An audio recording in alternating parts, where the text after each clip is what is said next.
Welcome to Better Than We Found It, the podcast for leaders driven to leave a positive mark through their leadership. I hope that I will have created some ways in which the circumstances of your birth don't predict the opportunities you have in your life. I'm Josh Huggins, your host and the founder of GS2 Partnership, a search firm committed to connecting visionaries dedicated to environmental and social betterment. I have two young sons. I want to be able to tell them I did use the resources and expertise of a company to try to create more awareness about climate change. In each episode, we delve into the minds of executive and future leaders. We discuss how sustainability guides responsible leadership, sparks change, and drives value. The way of thinking I try and advocate is for us all to think about us having a collective problem to fix, which is climate, and that we need to rebuild our global economy. We are GS2, and we are on a critical journey to connect to those who believe in leaving the world better than we found it. So on today's show, I'm joined by Wilma Kelly. Wilma is the Director of Safety, Engineering and Sustainability and a board member and Executive Director at Certas Energy. Certas Energy are a part of DCC PLC, FTSE 100, and they are focused on three main divisions: energy, healthcare and technology. What I love about this episode is Wilma's openness around her career journey, her challenges in being in such a male-dominated engineering environment in her early stage of her career, the fact that she did all of this without an original university degree, moving from energy trading through credit, risk and insurance into health and safety, and then all the way through into executive leadership positions. There's so much to learn from this episode. Wilma's a great guest and somebody I've known for a very long time, so I'm sure you'll enjoy it. But without further ado, here is today's episode. So hello everybody, and welcome back to another episode of Better Than We Found It. I'm Josh Huggins, your host and the founder of GS2 Partnership, a global talent solutions firm focused on engaging with sustainably conscious organisations and helping them find sustainably conscious leaders. I'm delighted today to be joined by Wilma Kelly. Wilma, I've done a little introduction to you before this, but it would be great if you could, in your own words, give an overview of who you are, I suppose your current role and remit, and then we'll go into tell your story. Thanks. Hi. So I'm Wilma Kelly. I'm board director and EHS leader for Certas Energy. Certas are part of DCC PLC. And I've been in my current role with Certas for 5 years. The remit is strategic leadership of health, safety and environmental matters for all of Certas' activities. And within the Certas family, we have 4 business units: energy, renewables, mobility, and that's our roadside services division, and lubricants. It's a really varied, diverse role. Every day it's different, and the remit has grown more recently formally to include sustainability, which is a key value for me personally, but also, one of the purposes of the Certas and the DCC organisation to help our customers decarbonise. So I chair our environmental sustainability and lead that area. Wonderful. Well, I'm definitely keen to find out more about that and the journey that you've been on since you've been at Certas. But as you know, I'd like to start by going back to the beginning and understanding a bit more around your own passion and interest in this sector, because I understand that it's been quite an interesting journey that you've been on. But tell me a bit, when did this passion for working within the energy industry come from? And can you remember those sort of tipping points in your early years or even childhood that made you think that that was a career path that you were interested in? I think when I look back, I can see it all joins up, and actually purpose, being in an organisation with a bigger, larger societal purpose and being in a role with purpose is a golden thread, and it's a golden thread that actually has worked and been there throughout my whole career. But I'm not sure I quite planned it that way, but then there is something that says to me, to always have worked in energy companies or to contribute to other organisations with that broader purpose probably tells you a bit more about who I'm naturally are as a person, somebody that is fairly people-centric and value-driven. And, my personal values, whether it's the chicken or the egg, I really don't know, but, my personal values, it's aligned always with the organisations I work with and in. So, whether that maybe explains a bit as to why I'm here and how I've got here. I've had, when I look back now, I've had more than 30 years in the energy sector. And it's fair to say there's been so many changes in that time. And that goes back to working in an organisation with, coal-fired power stations and gas that had moved into renewables and wind, onshore and offshore wind, to where I am today within Certas. And, with a big part of the mission of the organisation to help our customers to decarbonise. I started at really, really junior level and entry level in a really large, complex energy utility. That was Scottish Power at the time. And within that organisation, both my career developed significantly, but also the organisation grew bigger and it was taken over by Iberdrola. So it became a global energy organisation with over 30,000 employees. And I think, just kind of to trace it back for people that maybe haven't been involved in energy organisations personally, regardless, we now completely focused on sustainability and decarbonisation, but they've always had a much bigger purpose. Utilities have always been very much the people that work in them about keeping the lights on, or, to help people to heat their homes, or to help businesses to operate, hospitals, schools, and also, to keep people mobile, whether that's with fuel or whatever.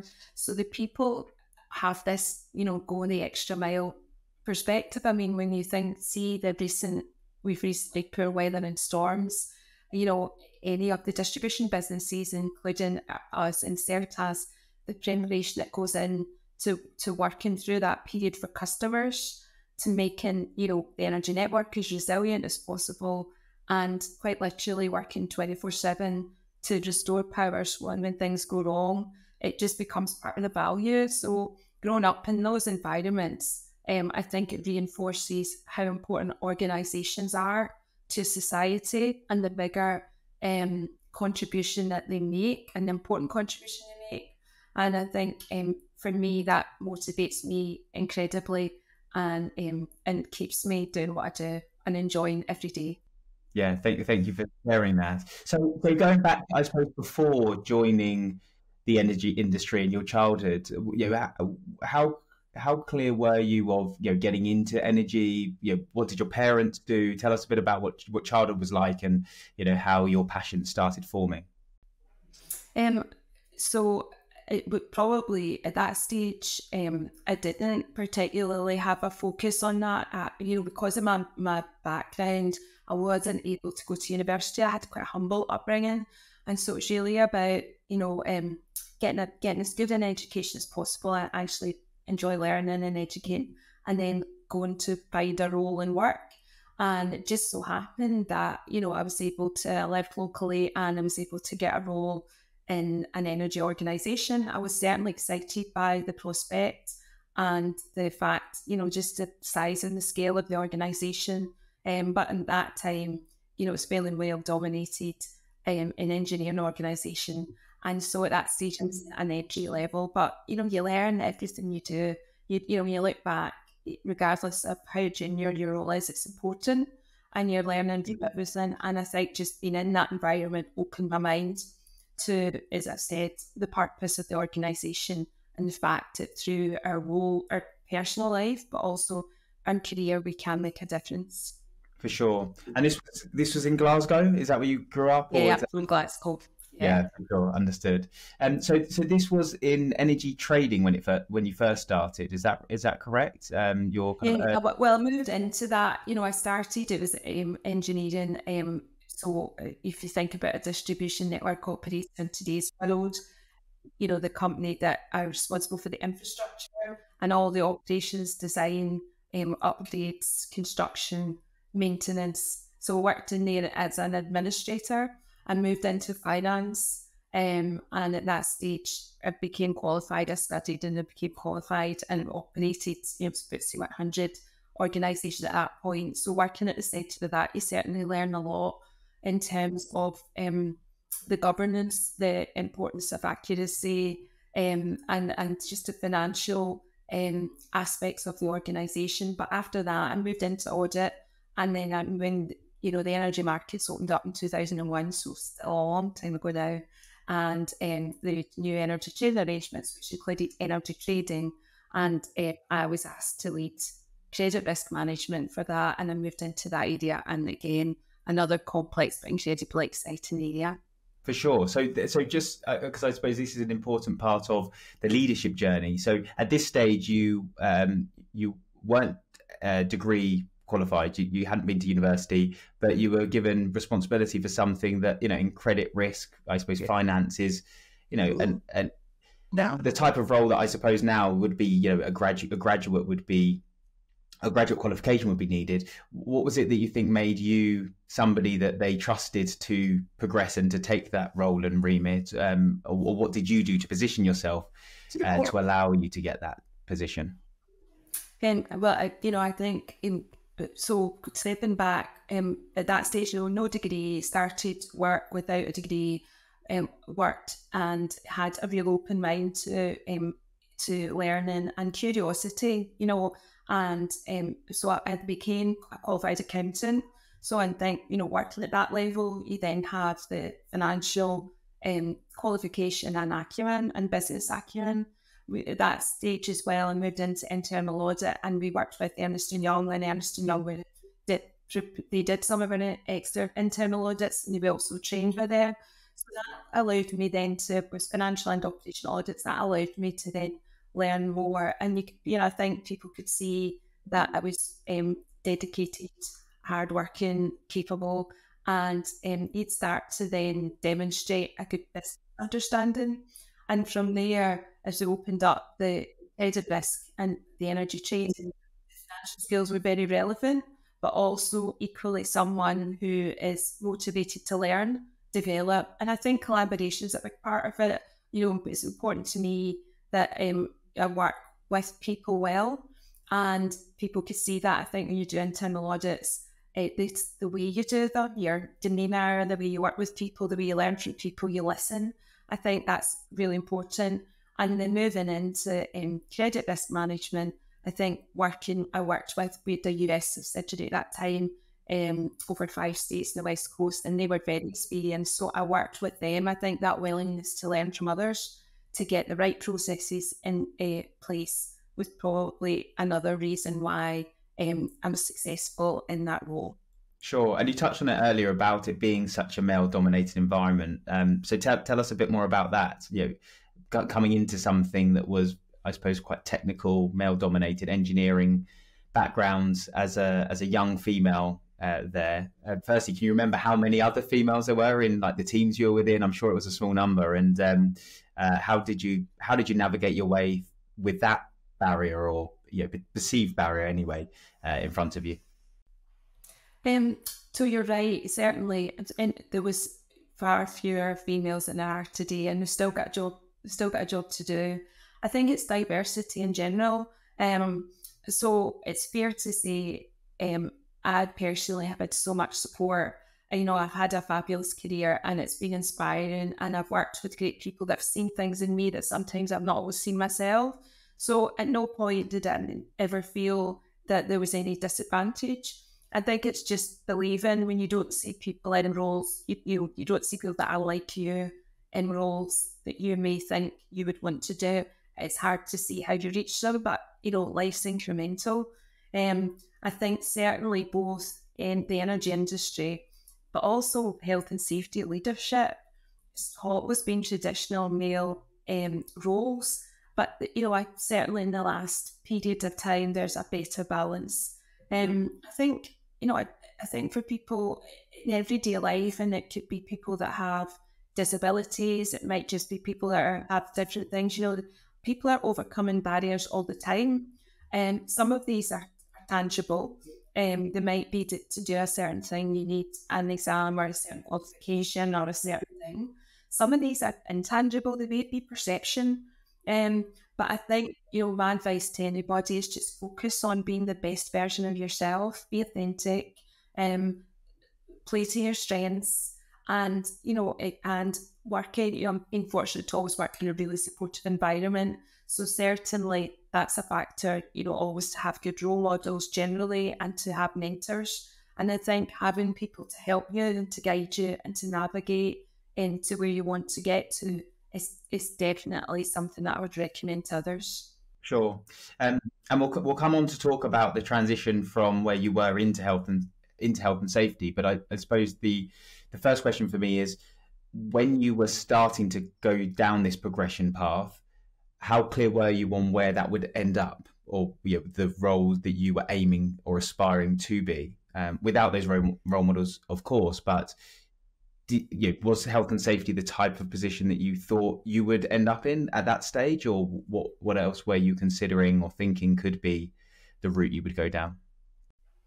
I always kept an open mind, and to be honest, I never particularly set out to be in health and safety. I think the closer I became to it through other roles, the more I could see the attraction of, it's an opportunity to help people. It's an opportunity. It's a fairly cross-functional skills help. It's a very broad area. Sure. And I can see entry points, but I wouldn't say I don't set out to do that. And I think that's one of the challenges we have in health and safety, and how we attract people into it, and we demonstrate it's an excellent career path for people. Sure. So let's dive into that more then. So it was finance, credit, risk, and then the broader insurance responsibility. So tell me more about what that role looked like from the insurance perspective, and then I suppose how that then led into health and safety and the role that you moved into there. From an insurance perspective, I led insurance for the PLC in an energy company. So that was insurance for power stations, for the infrastructure, for so business interruption, business continuity, assets, complex assets, public liability. We had captives, so our internal insurance companies. I worked with brokers and underwriters to help them understand the risk and to help them articulate with our teams how well we manage the risk. And I think from that vantage point, you get involved in external perception of the organisation, you get involved in the importance of risk and control frameworks and demonstrating these. You also get involved sometimes when things go wrong and there's incidents. And so I think it's a fairly technical area, but it's a very broad area. And from there, I became closer and closer to the standards around about health and safety, the importance of it, some of the detail around about it. And it certainly felt at some stage that was an area that I would want to be involved in and to work in. And how did that then actually come about?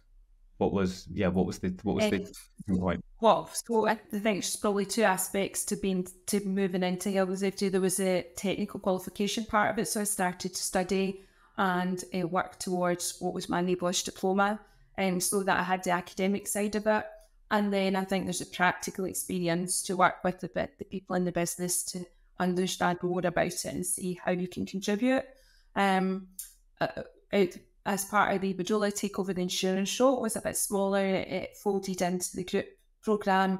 And so at that stage, there was some opportunities. The CEO at the time felt that he needed leaders, really strong leaders in health and safety. So there was a few roles came up and I'd applied and was successful and started my career in health and safety. And, again, started at a fairly central role so that I could practice and understand it before I went into work, at a director level, working for the CEO. So I think 2 years centrally working on things like audit and assurance programs, systems, these types of things helped to prepare me then for moving into that more senior role. Sure, because I suppose, yes, sort of thinking it through, I don't think I don't think it's that common to see people go from sort of finance and credit and trading into safety, because they're, one's like very analytical and numbers focused. And of course there is elements of that in safety, but it's a lot more in the operation, muddy boots, sleeves rolled up, and winning hearts and minds type of approach. So it is a very different skill set. And clearly you've got the ability to do both. But how did you find that transition from being in a place that perhaps might not have been so close to the actual operation of the business to something that was fundamentally core to that? How did you find that shift from one to the other? I think it takes time, and it takes support, and it probably takes, a little bit of belief in yourself as well.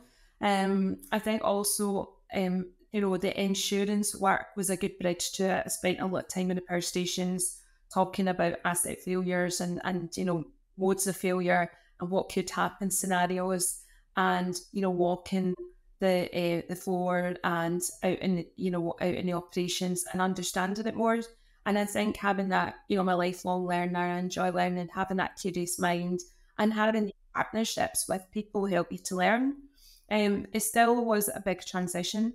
I think everything you do at any point helps you in the next step. And I had a range of sideways moves and probably had more knowledge than you might have actually realised.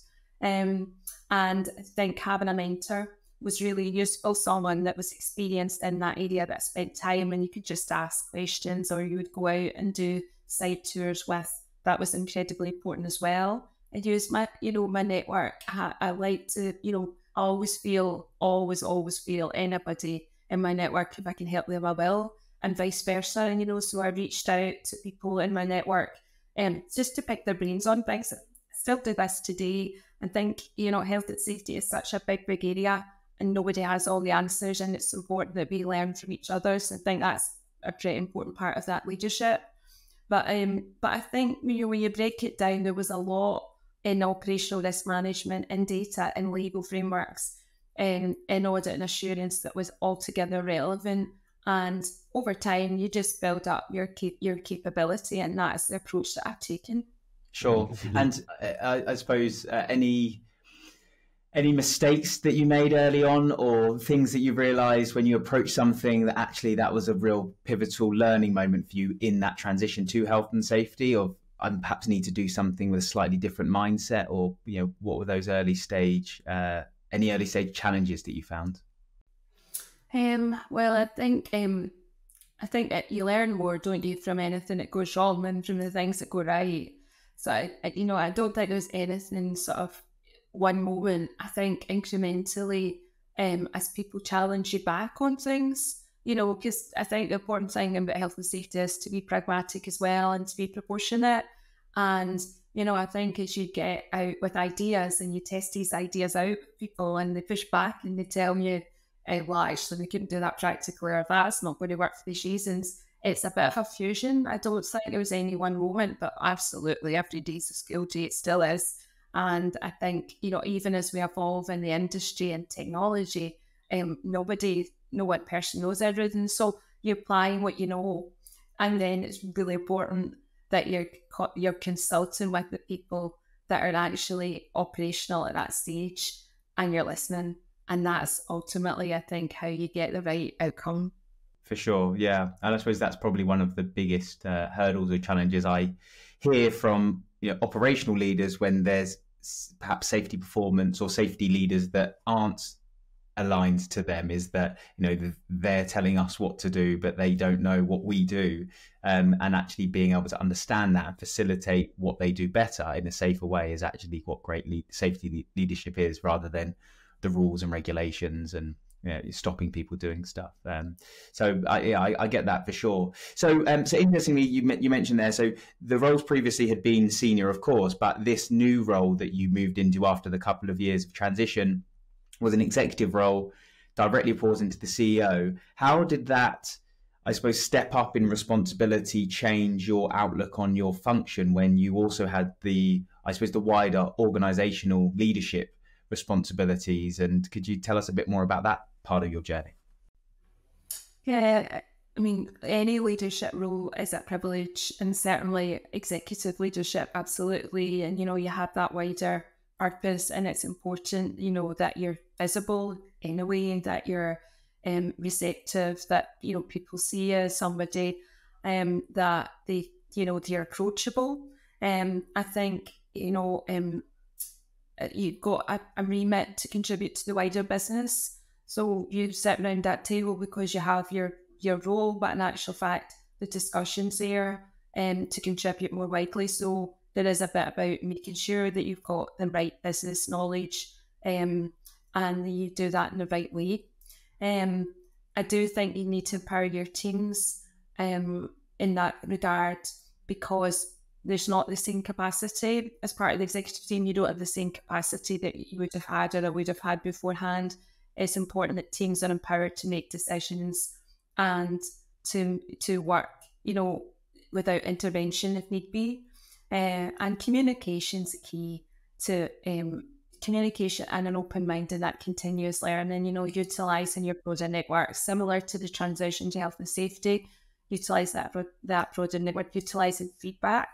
Me asking not just my line managers for feedback, but my colleagues around that table and my team, listening to what they're saying. Am I giving enough time to the right things in the right way? And ensuring that collaborating across boundaries, all of that, all of these things are necessary in that broader executive role. For sure. And I suppose, given your background in more of the finance side, that probably was that was useful to go back into the leadership role then, because you understood that element of the business as well as the health and safety, which, as you say, is so cross-functional. So I assume you probably had quite a good knowledge of most parts of the business by that point anyway, to allow you to contribute. But if you were to be mentoring somebody who was in maybe more of a functional or technical role that was stepping up to a broader leadership role, and you could give them one tip, what would it be as to what they should be thinking about or developing or focusing on as they make that step if they don't have the appreciation of the other areas of the business? I think they need to go and learn. It probably is a bit of their PDP to be spending some time with the other functions, and at least a day in the life of that might not be enough, but sometime the key functions to understand them. So when they make a contribution around that table, again, they've got the reference points and attachment points and the pain points maybe of the other areas, because it's always easy to have the answers right when you're not necessarily working in it day to day. So I think to get out and round the business into the different areas helps to give you a much broader perspective. For sure. So then moving on to present day, and because this was, what was this, sort of 14 or 16 maybe years that you spent within the firm, to then make that move and step away into Certas. What was it that attracted you to that position and organisation? And tell us a bit about that progression of what's happened since you've joined.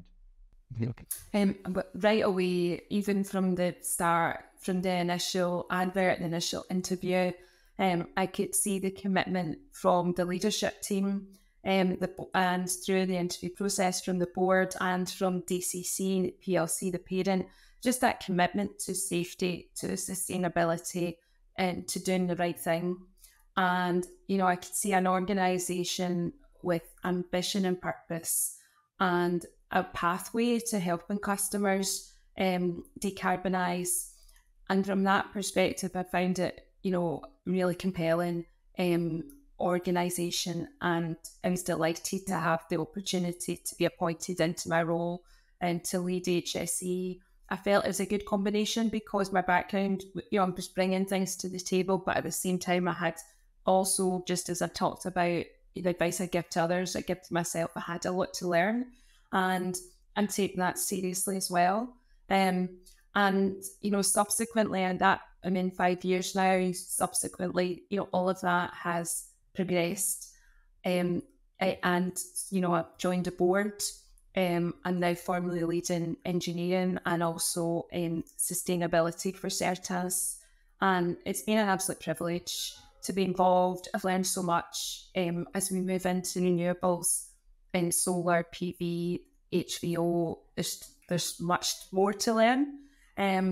and just the values of the organisation, and whether it's the way that we worked during COVID to quite literally support hospitals and businesses and key workers, or whether it's how we work day to day, the values of the organisation motivate me.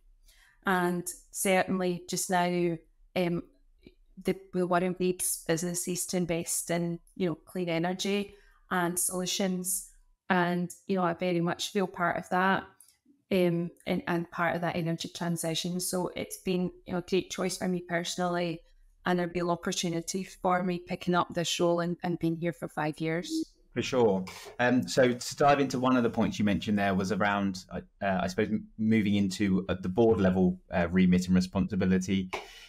Could you tell me a bit about how that's maybe changed perspective even further from the step up from a leadership role to an executive role, and now an executive role to both the executive and board level?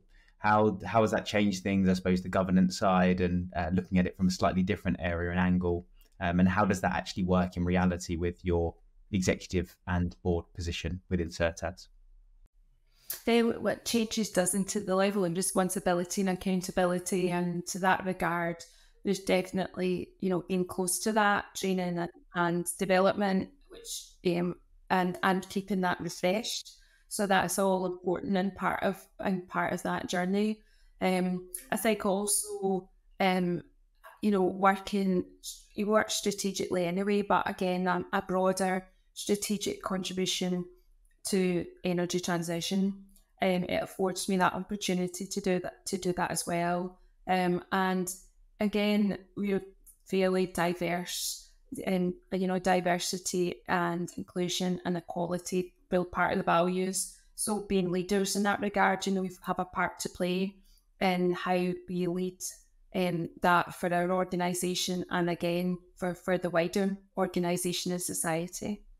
For sure. And for because I think at the beginning you gave a good intro to Certas, but maybe not so much for DCC. And certainly I was not so aware of DCC until I became aware of them. Probably one of the largest companies that people haven't perhaps heard of as a holding company. So would you mind just sharing more about DCC and what the organisation is overall?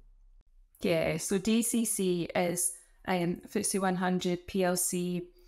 Based in Ireland, but international, over 16,000 employees and 3 divisions, all with purpose. The division I'm in is the energy division, and they launched just last year, formally launched a strategy, which is cleaner energy in your power. And again, it's about investment, the commitment to energy transition, and to working with our customers and society and delivering these solutions. Another 2 divisions, healthcare and technology, and they both also, in terms of purpose, for health and in bringing the technology forward. So a very purpose-driven organisation, but a very family feel. And within there, and it's back to the bigger point about sustainability. Being able to work in an organisation with that sort of purpose helps to accelerate the personal contributions that we can all make to decarbonisation, to sustainability, and just to the wider society. For sure. And I think it links, that mindset and mentality links quite nicely to, I suppose, the journey that we've been on at GS2 in terms of the types of organisations that we support and the type of positions that we do, because I think there's this common perception from lots of individuals that to be in sustainability or to be contributing positively in sustainability, you have to be in a sustainability titled role or be a sustainability focused role. And actually, the point that I push back to those individuals on quite commonly is, well, actually, how sustainable or purpose driven can you be in your current role? Because there's elements of that can be transcended into anyone's position. It doesn't need to just be a sustainability role to deliver that. And I suppose if you're part of an organization that has purpose, you can still be delivering sustainability, even if you are in finance or if you're in operations or you're in engineering, without being necessarily the designated sustainability function. And I think by focusing on purpose-driven individuals rather than perhaps the skill set, you might get wider capability that you weren't aware of at the beginning as you form that team. So I think DCC, from my understanding, in any way, has that outlook quite nicely in terms of how it sets itself up, so it attracts talent that may be in different functions, but they want to be purpose-driven and to deliver that. So I suppose that must be a great feeling for you to be part of like-minded peers and people in a range of different functions when you engage with them. Yeah, absolutely. Everyone has a part to play. I suppose it's like a really complicated chessboard that, not everybody's necessarily going to have sustainability in their title, but the role that they play in that organisation and organisation's purpose means that they've got an important part to play overall, and that's how it all fits together. So, for me, we talk about it. Someone said, if you want to go fast, go on your own. If you want to go far and go with others. I think being part of an organisation with those purposes, as DCC has and Certas has, and how we help to transition our customers, being part of that, regardless of what role you're in, gives you that opportunity to contribute, which for me personally, that's really important. And I know from speaking to colleagues, and just as you said, Josh, speaking to people you work with and looking for their new roles, I think that sort of environment they would thrive in. For sure, yeah, absolutely. And then how does that work? You're clearly a very senior individual within Certas, but then how does it work with the wider DCC organisation and I suppose collaboration, sharing best practice, bringing the leaders together? Are you part of any things in the wider DCC organisation that allow you to do so? And if so, would you mind sharing a bit more about that? Yeah, we form communities, sustainability community, we have a strong safety community, and also we operate toward and within our own structure, UK and Ireland, and the wider energy. It's a very collaborative organisation, but I gave an example of safety, for instance, because the safety first, which is the way that we work with safety, and then the way that we the behavioural programme, really, the cultural programme, it's in place for more than a decade, so very well established. And there's working groups, and the working groups are, they cross divisional and across geographies, and they come and work together, often virtually, but do meet up. The safety community meets up certainly every 2 years physically, sometimes more often than that. And therefore, these relationships are well invested in, and people have the opportunity to, pick up the phone anytime, but come together in these communities to share best practice, to share learning, to support each other. So again, that's I think I just love all that, and love the opportunity to support, but equally to learn. So that's another great area for organisations, and I know in many other large organisations that I've worked in, I've had something similar. For sure. So the next thing I want to talk about, because it's something that is probably one of the more common questions I get from executives or aspiring executives, is around non-executive type appointments. And clearly you have the board role within Certas, but to step outside of that, I think one of the things that I remember from talking to you quite early on was that having a non-executive position alongside your executive one was always something that was very important to you. So firstly, could you tell us about the two main non-executive appointments that you've had? And secondly, I'd really like to understand how you came to get those, because it's probably a question and an issue that a lot of executives have, is finding that first non-executive appointment, and how do they do that for the future portfolio career they might want to look at. So yeah, would you mind sharing a bit about the non-executive appointments firstly, and then we'll talk about how you got them? Yeah, absolutely. The first non-exec appointment I had was I was on the board of Scottish Canals. So Scottish Canals is the Scottish Government body, and it was part of British Waterways formerly, previously. And that I was on the board, and very much, again, ethos, sustainability. So their ethos is about preserving the environment, often investing in the environment so that it's there, the canals are there for the communities round about, them fostering biodiversity and making sure, the canals can offer really positive wellbeing advantages. So, they've invested in things like the Falkirk Wheel and the Kelpies and built round about the canals and created places for people to come and play, spend leisure time. And that was really important. So I think that was an important role for me locally. And then through my role in Certas, we are a member of the Tank Storage Association, and I'm on the board of the Tank Storage Association, and I'm the president of the TSA just now. And again, an organisation with a real purpose in terms of its members, through bulk fuel and infrastructure and the services and the supply chain that support that. And TSA have got a really, a really important history.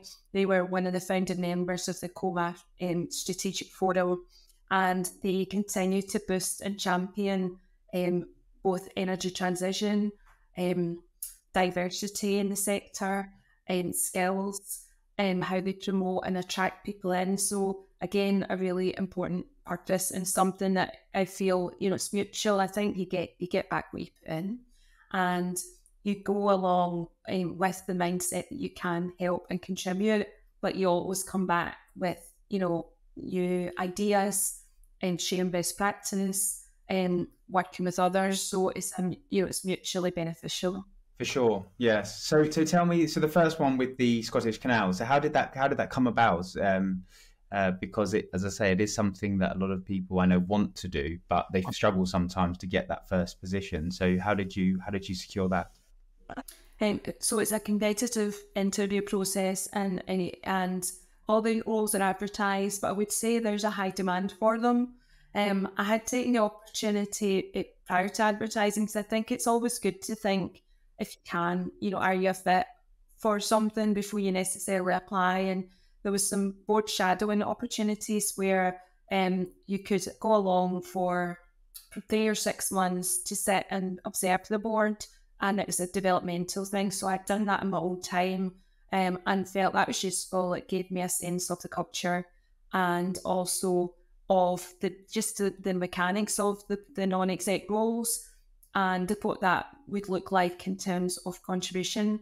I certainly think you still go through, when I applied for it, you're still going through it as a blind interview process, but I think having that experience is a real advantage in anything. But it's not the only way. When I joined, there was 3 people joined at the same time, and I'm the only person who come through that route and had taken that route. Others who come from different backgrounds. I think it comes back to knowing your strengths, what your contribution would be, being authentic. I think it's important that the non-exec roles line up to passion or an interest or something. Why do you want to be a non-exec on that particular board? What will you personally bring? How will you support that organisation with the passion and the extra support, skills, knowledge it needs? And it's almost like turning it on its head, isn't it? I think if you do that, you get the right focus. And then I would just encourage people to apply. And if they're not being successful through that route, ask for feedback or open their mind up to, is there another opportunity that would be even better aligned to them?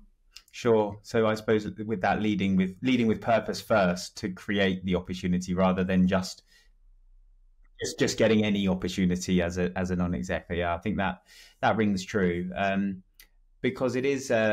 But it's also a different skill set, isn't it? Once the board role within Certas, you're still an executive, so you understand a lot about what's going on the day to day. In the non-executive capacity, clearly, you have your board report, you have an affinity to the organisation, but you're not involved in an operational capacity. How do you find that difference where you can't, I suppose, dig as deep or know what's going on? And I suppose the different approach you have to take when you're in those meetings to give the assurance and governance that's required of you in that role. Tell us a bit about how you found that difference. It is a step change, and I think it's important to recognise that and adapt to it. I personally spent time within the organisations themselves, again, just that personal time to understand people, to form relationships with the people, and to understand more about how they worked. when you're in that board capacity, you're right, it's not an operational role, it's just a strategic role, and it's being really clear on the remit, and, ensuring that you give the space to the CEO and the chair as well. But that just comes with time, and I think people are finding that difficult. Seek out someone who's had that experience, and they'll be able to help and support. For sure. And you mentioned that earlier about the mentors, and I suppose I was interested to find out a bit more about that. So in your early career, when you were talking about the mentors, were they internal individuals within the firm, or did you seek them externally? Or have you tried both? I've tried both over time, and I think different things for different challenges. And certainly, and it doesn't even necessarily even have to be a formal mentoring relationship. Sometimes just seeing leaders or peers that are really good at something. I always like to take a leaf out of people's books when I see somebody that's really good at something. I think, I could learn something from them. And just asking them, working with them. I think people are normally quite generous with their time if you're genuinely interested in something and looking to learn. Sometimes it's good to have, a coach or a mentor externally. It gives you that external perspective. It's just a balance, I suppose, understanding what it is that you need at the time. I think everybody needs a support network, and that comes in all different shapes and sizes. But if there's a particular challenge, it's boiling that challenge down and then working back from there to think, who's best placed to help me with this, Sure. and you find the right answer. Sure. And if you were to think about those sort of key moments in your career that helped you become the sustainably focused health and safety leader that you are today, would there be any key things that you could recount or recall that have really helped you or been pivotal in that journey? I think 2 or 3 things. I think it's important as leaders that we, people sometimes see things in us. And I remember points in my career when people have seen something in me, maybe I've thought, I don't know if I should do that, or I'm not sure that's right for me. And so, you could. And I think that level of belief has helped me believe in myself. I think then there's something for us giving that back. So, I think we all have a role as leaders to recognise things in other people, and it's important not just what we say, but how we make people feel, and to be so conscious of that and be encouraging and to motivate. I think we can all look back, even at an early point in a career, maybe a teacher or somebody we were learning something from, it maybe a boss, but they've had such an impact on us, and I think it's up to us to pay that back. I also follow people online. I read a lot in all forms, and I think you learn a lot from, people talk about leadership. I was reading recently, it was Barack Obama, and he was actually talking to Gen Z, and he was talking about being better problem solvers. But I think it's so relevant to everyone. And he was saying that, you've met lots of people that can describe the problem in detail, but what he always looks for, regardless of the level that you're at, it doesn't matter what your role is people that can actually find solutions. People that he says get stuff done. And I think in your career, getting stuff done, and it could be something really simple, but people start to recognise you for just somebody that gets things over the line. And for the sustainability agenda, it's so big. And to be honest, there's so much to do as we progress our career. I think it's worrying less about role, status, title, more about impact. Every incremental thing that we do helps. And I think, that's something we think back to, key moments in our career, just reflecting on what we actually have done. And, for people pursuing that career that gives them that chance, certainly for me, that resonated. For sure. And you mentioned earlier about we still, I suppose, have some work to do I suppose probably more in the safety profession than sustainability to make it a credible career path, because myself and my team are, I suppose, seeing this on a day-to-day basis. There is a big focus on people wanting to get into sustainability, but safety is still a key component of, I suppose, the broader sustainability piece, especially from the social side. And how do you think that we can encourage more people to see safety as a credible career path, and not something that you do if you can't do anything else, which maybe it's got that perception in some aspects where safety leadership hasn't been very good. What do you think about that? I think there's a lot to do in it. I think you're right. I see people coming through that are so excited about sustainability, and I'm so happy with that. I see less engagement in safety at people at an earlier stage in their career, and it's such an exciting and important area. I think we're facing big challenges here.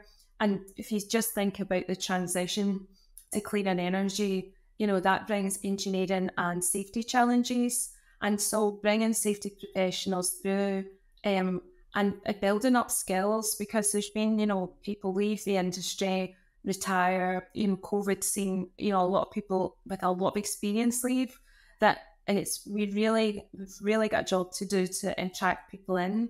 And if we think about us, within Certas, and we think about how we attract talent in, we think about we've come from a base energy, which is expertise in fossil fuel, and we're driving positive changes. And sustainability is actually that golden thread. But it's a reason now for people to join in and join up and build the energy skills, whether it's renewables in terms of solar and PV installations, and much more beside batteries and heat pumps, EV chargers.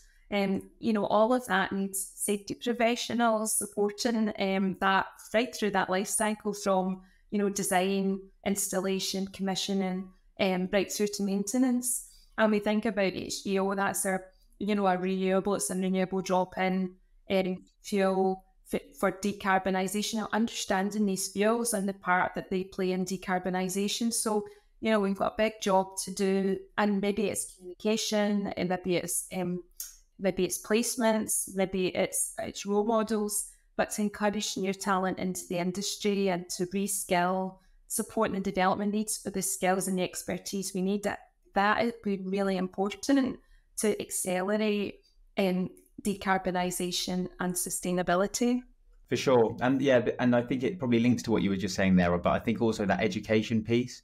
So, without ensuring that people who have the potential to have the skill set understand that this is an actual role path that you can go down and be able to deliver, not when it's a mid-career change, but actually from the beginning, is really important. But I don't know who's doing this, but I think there should be things that are being talked about at schools, at colleges, to encourage people into these career paths, because the broader engineering or finance or marketing worlds they have those, but do the safety and sustainability professions as much? Perhaps not. So I think there's potentially something there that will encourage the next layer of individuals to come through, and it's comforting to see more and more people doing it. But as I think you're right, there's a long way to go, and everybody's required to achieve this transition, because there's so many different parts of it. It's not just one particular skill set, but it's everybody. So yeah, I agree with you with that, and it sounds like DCC and Certas are certainly playing their part, which is great. So now we get to that part in the show, Wilma, where I get to ask you the very important question about your own legacy. So considering your career and the impact that you've had, what would you like your legacy to be, to show that you've left the world better than you found it? I think you've been incredibly privileged to work in energy organisations with high ethics, and that really made a difference. And I think, as I reflect on it now, for me, we know we need a cleaner energy world. And from that perspective, a significant portion of energy is still fossil-based. And within Certas and DCC, we have a really clear strategy, and it's called Cleaner Energy in Your Power. And at the heart of it, it's about giving customers options to decarbonise, products, advice, support. And for me, when I think ahead, being involved in that, and as we work through, it can be HVO, a low carbon fuel, it might be solar, it's different things for different customers.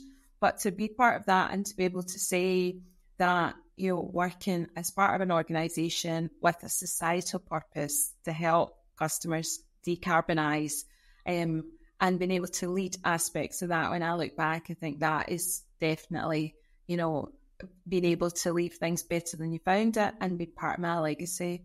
I think sustainability, we've talked about it earlier, it's complex. Everyone has a part to play, I think, like a very complex chessboard, and I just feel privileged to have a leadership role and to be able to support the organisation I work for, customers and our colleagues in that. So, leave better than I found it is about cleaner energy for me. For sure. Excellent and very well put. So I think you're well on your way to achieving that, and I'm sure that the ultimate goal will be there. I've really enjoyed the conversation today. Thank you so much for sharing your insights, your viewpoints, your story, your journey. It's been fascinating, and I'm sure there'll be many who have been inspired by what you've said. If people are keen to continue the conversation directly with you or have some one-to-one contact, would you be happy for them to reach out directly and get in touch?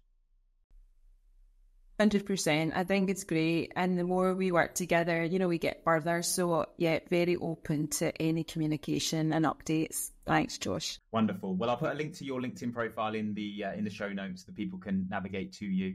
And I'm sure you'll be inundated with the requests. But thank you so much for your time. Thank you for the conversation.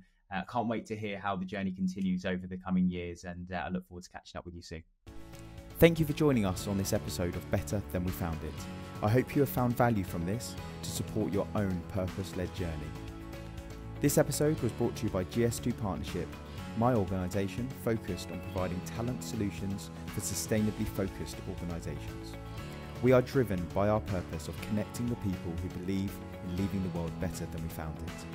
If you are looking for a partner to support you with your hiring plans, or you are looking for your own career next steps, please reach out to us or personally drop me a message on LinkedIn. It's great to hear from listeners to the podcast, and I'd welcome the opportunity to talk to you. Thank you very much, and stay tuned for our next episode.